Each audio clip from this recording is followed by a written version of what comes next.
चलिए देखिएगा, ये बिहार एसएससी का सेट है, 52 से स्टार्ट है, 51 नहीं 52 से है। चलिए देखते चलिएगा। करे 52, यहां करे एक वस्तु को 5600 रुपया में बेचने पर 5600 रुपया में बेचने पर होने वाले लाभ उस वस्तु को 2400 रुपया में बेचने पर होने के हानि के बराबर है।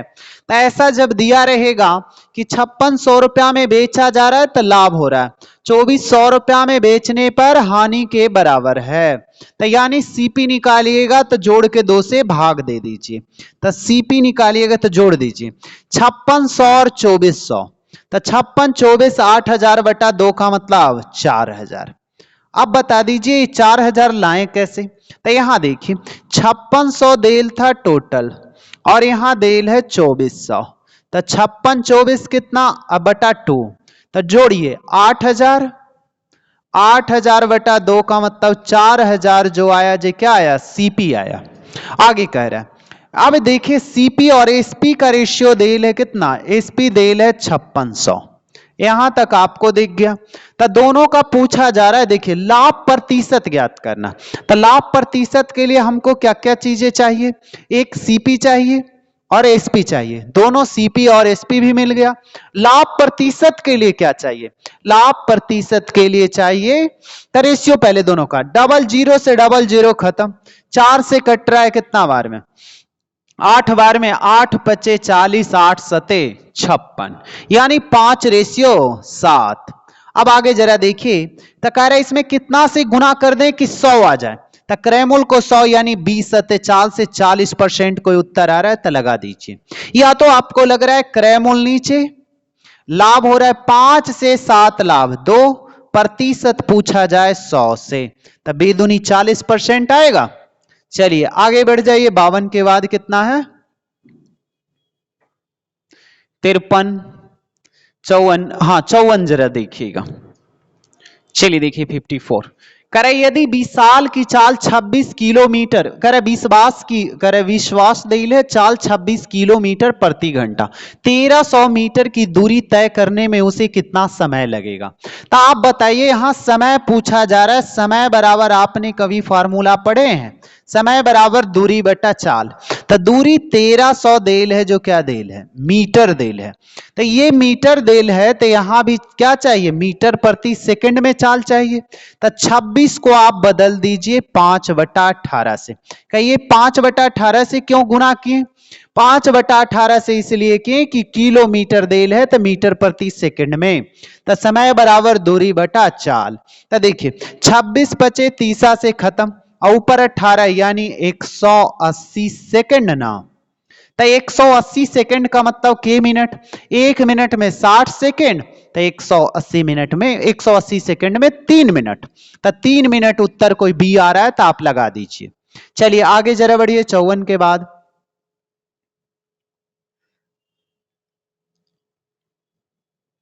54 के बाद 55 देखिए, कह रहा है दो संख्याओं के मासा लसा देल है कितना 8 और 224, तब मासा लसा देल है 8 और यहां कितना 224। यहां पूछा जा रहा है रेशियो देल है कितना 4:7, तो रेशियो मान लीजिए 4:7 के x मान ली, तो इधर भी मल्टीपल तो इधर भी 4x और गुने कितना 7x।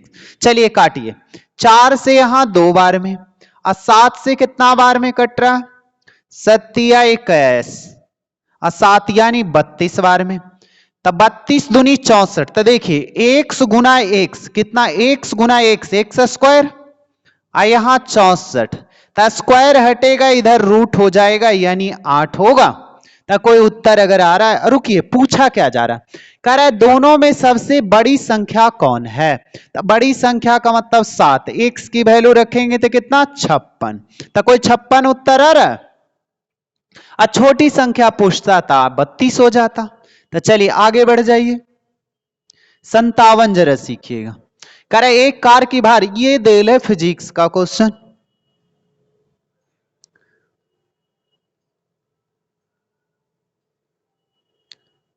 ये सब फिजिक्स का। चलिए देखिए 62 जरा देखिएगा, कह रहा 8,000 रुपए की धनराशि वार्षिक रूप से चक्रवृद्धि ब्याज 15% वार्षिक दर से कितना होगा। तो ऐसा जब समय निकालने कह रहे तो आप क्या कीजिए, रूट में अमाउंट बटा पी, डेली ये क्वेश्चन आते रहता है, तो अमाउंट बटा पी रूट में, तो यहां कितना दे 12,167 अब बटा कितना 8,000। तो आप बता दीजिए कि कितना का रूट क्यू क्यू होता है 20 का, कितना 20 को 3 बार 20 गुने 20 गुने 20 करेंगे तो कितना, तो यहां 20 हो गया और यहां ये 23 का, ये 23 कैसे, 23 का क्यू ही होता है। तब बता दीजिए यानी क्यू करेंगे तो यही तो 3 वर्ष आएगा, तो 3 वर्ष उत्तर आप आसानी से, ये 15% का मतलब 3/20, तो 20 है 1 23, 20 है 3 23। चलिए आगे बढ़ जाइए, 67 है जो फिजिक्स का है। चलिए आगे जरा देखिए कहां पे है क्वेश्चन, 75 76 77 78 नहीं है इसमें।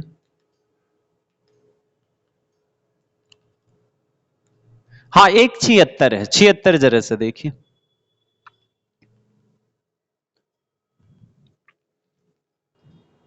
कह रहा है 20 76 देखिए, 20 और 45 के मध्य अभाज्य संख्याओं का माध्य निकाल, यानी औसत पूछा जा रहा है कितना का, 20 और 45 का। तब 20 के आगे देखिए, 20 के आगे कितना होगा 23, दिख रहा है। चलिए 23 और प्लस आगे बढ़िए, 23 29 31 37 41 और 43, 1 2 3 4 5 6। चलिए यानी 6 से भागा दे दीजिएगा, वहीं आपका औसत आ जाएगा। औसत का मतलब फार्मूला आपने पढ़े योग बटा संख्या। चलिए आगे बढ़िए 76 के बाद। चलिए क्वेश्चन पे बातें करते हैं। देखिए कह रहा है एक बंद बेलन के वक्र पृष्ठ का क्षेत्रफल आयतन के अनुपात का 4/7 हो। तो जब भी वक्र पृष्ठ और आयतन में जब भी भागा देते हैं ना, तो 2/r बचता है, यहां 4/7 दिया गया है। तो 2 से 2 कट जाएगा, r की वैल्यू कितना आ जाएगा 7/2 यानी 3.5 भी रख सकते हैं।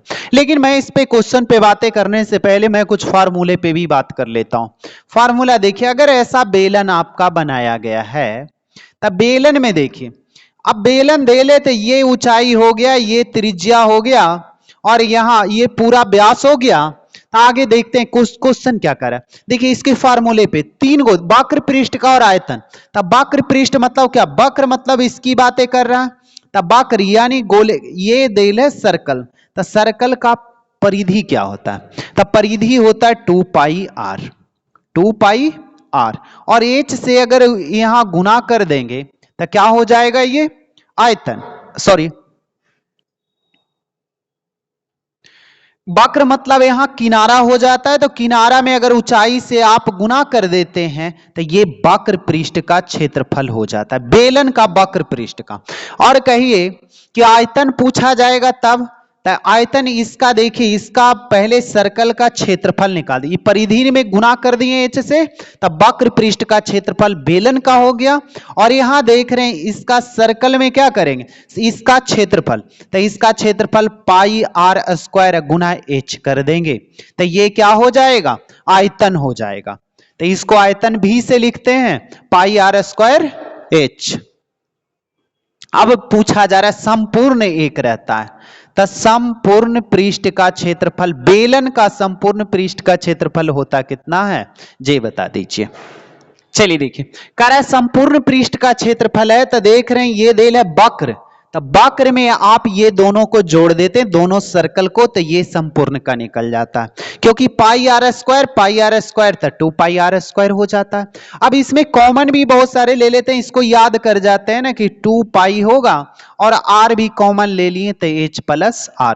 जब r कॉमन कब लेंगे, जब त्रिज्या दोनों में सेम रहेगा, तो यहां जो त्रिज्या होगा वही त्रिज्या यहां भी होगा, तब r कॉमन ले लेंगे। फार्मूला पे तो बातें हो गई, अब देखिए क्वेश्चन पे बात करते हैं कि क्वेश्चन क्या कर रहा है, जरा पढ़ते हैं। कह रहा है एक बंद बेलन के वक्र पृष्ठ का क्षेत्रफल और आयतन का देल है, तो ये 4 और 7 देल है, जो क्या देल है, ये वक्र का देल है, तो वक्र का आपका फार्मूला क्या होता है, 2πr एच यहां बटा 7 देल है जो किसके आयतन देल है, तो आयतन होता है पाई आर स्क्वायर एच। कहिए 2 बटा आर पहले लिख दिए थे, तो देखिए ना पाई से पाई खत्म हो गया, आर से आर खत्म, एच से एच, आर एगो नीचे बच गया, तो 2 बटा आर और 4 बटा 7 क्रॉस मल्टीपल कर दीजिए, या तो दो दूनी यानी आर की वैल्यू कितना आ गया 3.5 का मतलब 7/2 भी लिख सकते हैं। यहां तक बात आया समझ में कि नहीं? यहां 2 से काट दिए, यहां आर की वैल्यू आ गया 7/2 आ गया त्रिज्या, यानी इसकी त्रिज्या कितना, त्रिज्या इसी का आ गया 7/2 का मतलब 3.5। चलिए आगे बढ़ते हैं। अब संपूर्ण पृष्ठ का क्षेत्रफल, तो देखिए या तो फार्मूला आप ये लगा दीजिए या तो आप ये लगा दीजिए, दोनों एक ही चीजें है। तो संपूर्ण पृष्ठ का क्षेत्रफल कितना देल है 253। तो यहां संपूर्ण बेलन का संपूर्ण पृष्ठ का क्षेत्रफल, तो यहां कितना देल है 2 पाई आर और कह रहा है h प्लस आर, सबकी वैल्यू रख के कैलकुलेशन कर लीजिए। तो देखिए मैं कर देता हूं 2 का एक नीचे लिख दे, 2 गुने 22/7, देखिए यहां देल है 7 बटा कितना 7/2 और h देल है r का 7/2 अब बराबर कितना 253। अब कैलकुलेशन कीजिएगा तो उत्तर आपका h का पूछा जा रहा है, h का आ जाएगा। चलिए आगे बढ़ जाए, कहीं इतना बड़ा में बनाएंगे, इतना बड़ा बनाने की जरूरत नहीं था, बनाते बनाते इतनी प्रैक्टिस हो जाएगा कि इतना लिखने की कोई जरूरत ही नहीं था। जब भी वक्र में आयतन से भागा देते हैं तो 2 बटा आर ही बचता है, तो इतना क्या कैलकुलेशन करने की कोई जरूरत नहीं था। चलिए आगे बढ़ जाइए। 83 देखिए, करे ए एक कार्य को 20 दिन में पूरा करता है और बी 14 दिन में, तो यहां 20-14 का एलसीएम कितना 140, तो ए और बी लिख दिए और इधर क्षमता आएगा कितना कैपेसिटी जो बता दीजिए, तब 20-14 का आएगा 7-10, 20 सते 4 से, यहां 20 सते 4 से और 14 दहें के 4 से, 14 दहें के सॉरी गलती लिख दी 10 आना चाहिए ना, 140 एलसीएम। या तो रुकिए 20 10 को ना आएगा ना, तो 14 और 20 का मतलब 7:10, उलट के काट देंगे, नहीं दिख रहा है क्या उसमें, नीचे कर दी। चलिए आगे देखिए, कर है अब जरा देखिए कि जो एलसीएम 140 लिए वो क्या हो गया, टोटल काम हो गया 144। आगे बढ़िए, कर यदि वे 7 दिन तक एक साथ काम करता है, यानी दोनों मिलके काम करेगा तो 10-7, तो यहां 17 एक दिन में 17 काम करेगा तो 7 दिन में 119 काम कर। लेकिन ये पूछा नहीं जा रहा, पूछा जा रहा है शेष बचे हुए कार्य को कितने दिन में, तो टोटल कितना 140, तो 119 घटा देंगे कितना 20, 21, यानी ये पूछा जा रहा है कि ये काम कितना। अब देखिए 140 रुपया अगर होता, 119 रुपया खर्चा कर दिए, अब पूछ रहा है बचेगा कितना, तो 140 में से 119 घटा देते 21/140, कटता है काट दीजिए। आइए ऑप्शन देखिए ना, कोई नजर रखिए, 7 से कट रहा है, देखिए 7 3/20 कहीं उत्तर आ रहा है तो डी लगा दीजिए। चलिए आगे बढ़ जाइए, 84 जरा देखिए, कह रहा है 12,500 रुपया के अंकित मूल्य वाली 12,500, कह रहा है 14% पहले कितना दे रहा है, पहली छूट 14.5, 14.1/2 का मतलब 14.5 की छूट दे रहा है। अब बताइए अगर 100 की चीजें रहता 14 की छूट दे देता 14.5 के, तो कितना बचता, 100 रुपया में 14.5 रुपया छूट दे रहा है, यानी 85.5%। दूसरा 85.5 कैसे लाए, 100 माइनस कितना 14.5 घटाएं तो 85। आगे क्या कह रहा है देखिए, कह रहा है तो कह रहा है दूसरी छूट कितना होगा, तो दूसरा छूट मुझे पता ही नहीं है, तो 100 माइनस, अब कहिए 5% कह देता तो 100 में से 5 घटाते, लेकिन यहां कह ही नहीं रहा। अब इसको हल अच्छा आगे देल है कि इतना छूट के बाद 9400 कितना 5 हो जाता है। अब कैलकुलेशन कीजिएगा उत्तर आ जाएगा, या तो ऑप्शन रख लीजिए। चलिए आगे बढ़ जाते हैं, 84 के बाद 85। चलिए 85 देखिएगा, कह रहा है 16,000 रुपया की धनराशि राहुल और विनोद में बांटा गया। तो देखिए आपने गाय मुर्गा अगर पढ़े तो गाय मुर्गा से भी इसको बना सकते हैं। कहिए गाय मुर्गा, गाय निकालने कहता था मुर्गा मानते थे, मुर्गा निकालने कहता था गाय मानते थे। तो यहां देखिए पूछा जा रहा है राहुल द्वारा कितनी धनराशि निवेश किया गया है, यानी राहुल का पूछा जा रहा है, कितना राहुल का। तो राहुल का पूछा जा रहा है, यानी हम विनोद का निकालेंगे। तब विनोद देखिए जरा सा इधर मैं बात करता हूं। कह रहा है राहुल ने अपनी धनराशि 7.5% साधारण ब्याज कह रहा है, कंपाउंड इंटरेस्ट नहीं कह रहा है, चक्रवृद्धि ब्याज, साधारण ब्याज। तो एक वर्ष में 7.5, तो 2 वर्ष में 15, तो 4 वर्ष में कितना 30, यानी 75 गुने 4 कर लीजिए 300 यानी 30। आगे पढ़े विनोद का मुझे निकाल, तो एक वर्ष में 12%, तो 4 वर्ष में कितना, एक वर्ष में 12%, 4 वर्ष में 48%। किसका, ये मूलधन था उसका ना, तो 16,000 का निकाल दीजिए। 16,000 का 48% कितना होगा, तो यहां 00% के लिए गुना कर दी, 16 8 88 से बाकी 12 और 16 4 64 और 64 और 12 कितना 76, यानी इतना आएगा। जो ये क्या आया, कह रहा 12% की वार्षिक दर से 4 वर्ष में 48% ब्याज हुआ। तो ये ब्याज आ गया कितना 7680, और यहां ब्याज कितना देल है, यहां 724 देल है। तब ब्याज, यहां ब्याज का अंतर आ गया, तो यहां भी ब्याज का देखिए, तब 75 ले रहा है 4 वर्ष में 7.5, तब यानी एक वर्ष में 7.5%, तो 4 वर्ष में कितना गुना कीजिएगा तो 30, क्योंकि दशमलव के लिए। एक वर्ष में 12, तो 4 वर्ष में कितना 48, तो 30 48 में डिफरेंस है, यहां भी ब्याज का डिफरेंस है, यहां भी ब्याज का डिफरेंस 18% का, क्योंकि ये परसेंट में था, ये देख रहे हैं परसेंट में। तब परसेंट के लिए क्या करेंगे, ऊपर 00, 100 से गुना नहीं किए, ये परसेंट वाला ऊपर कर देंगे, बाकी अब काट कूट कीजिए उत्तर आ जाएगा। चलिए देखिएगा, यहां घटाइएगा 7680 में से कितना 724, तक घटा के देखिए यहां कितना आएगा, 60 घटाएंगे तो 16, 1656 आएगा। तो यहां 1656 बटा कितना 18 गुने कितना 100, यानी 92 बार में कट रहा है क्या, तो यानी 92 100 कहीं ऑप्शन आ रहा है, तो देख लीजिए जो आ रहा है वहीं उत्तर लगा दीजिए ना बी। चलिए आगे 86 बन गया होगा, आसान है। 87 देख लीजिए थोड़ी, चलिए देखिए कह 342 किलोमीटर की दूरी इतना देल है, और कह रहा है औसत गति कितना होगा, तो औसत चाल बराबर कुल दूरी बटा कुल समय।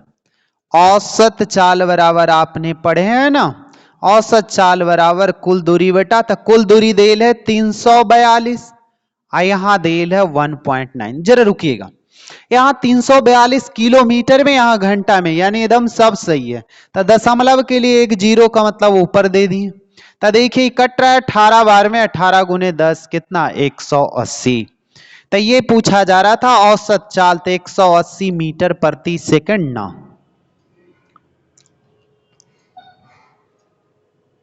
यहां देखिए यहां किलोमीटर था, यहां 180 आया, जो किलोमीटर आया प्रति घंटा, तो इसको 180 को बदलिएगा मीटर प्रति सेकंड में, तब 5/18 से यानी 50 मीटर प्रति सेकंड, उत्तर सी आ रहा होगा। चलिए 87, जरा 88 देख लीजिए।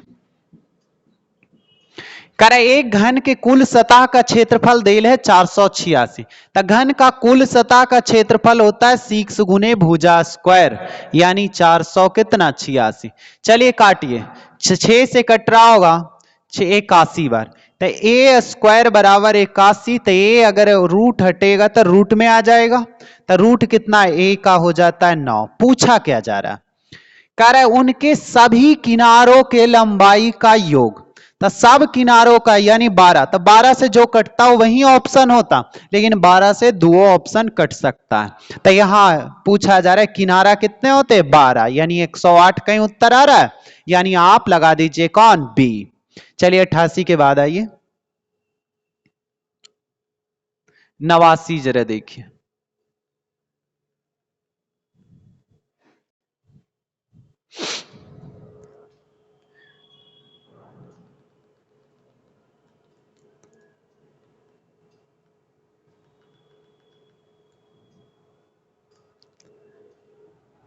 89 देखिए 89 क्या कह रहा है 10,000 कर, अच्छा 1,00,000 कह रहा है 4,000 के लाभ में 643 के अनुपात में 3 हिस्सेदार अशोक है और बिमल है और कह रहा है चिराग है। कह रहा है अशोक बिमल और कह रहा है चिराग का रेशियो देल है कितना 6:4 और 3 रेशियो। यहां देल कितना है 1,04,000 और बटा टोटल 6 4 10 3 13 और चिराग का पूछ रहा है तो जिसका पूछेगा उसको मल्टीपल 13 8 चलोतल से 8 बार में 8 तिया 24 पे 3 0 कहीं उत्तर आ रहा है तो देख लीजिए ना इतना लिखने क्या जब 90 जरा आ जाइए। कह रहे 3 का स्क्वायर 9 1 का स्क्वायर 1 9 में से 1 गया 8 तो कोई ऑप्शन देखिए 2 से भागा देते तो 2 दूनी 4 ये ऑप्शन 4 दूनी 8 1 के ऑप्शन ला दिया यानी उत्तर बी। नहीं तो फिर स्क्वायर करके दोनों को घटा के 102 से भागा भी दे सकते हैं। चलिए आगे बढ़ जाए 91 करे किसी राशि पर 5% 5 वर्ष का साधारण ब्याज मूलधन के 20% के बराबर है।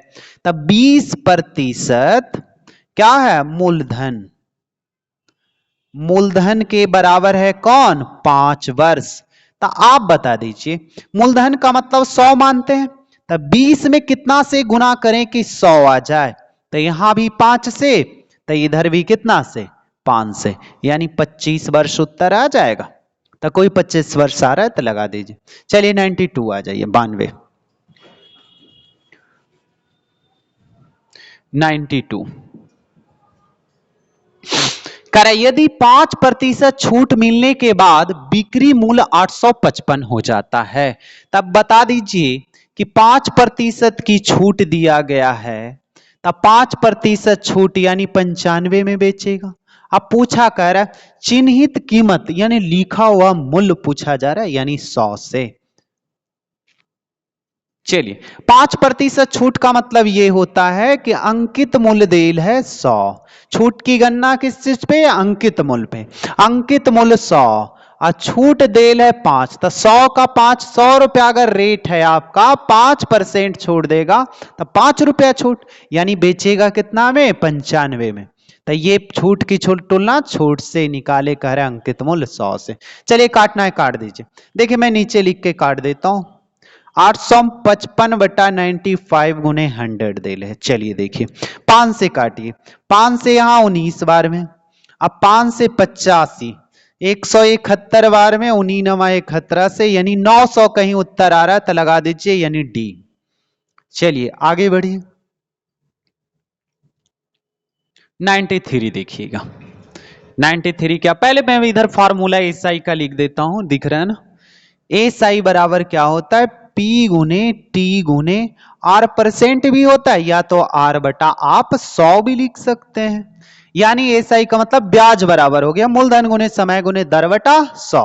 तो ये देखिए इसमें 17 देल है जो क्या लिख के मैं बता देता हूं 17 देल है जो समय देल है मूलधन देल है कितना 800 और दर पूछा जा रहा है तो दर को R% आप मान लीजिए। चलिए आगे तो ये साई अगर इधर लगाते हैं रुकिए जरा सा पहले इधर मैं लिख देता हूं 21,000 देल है जो क्या देल है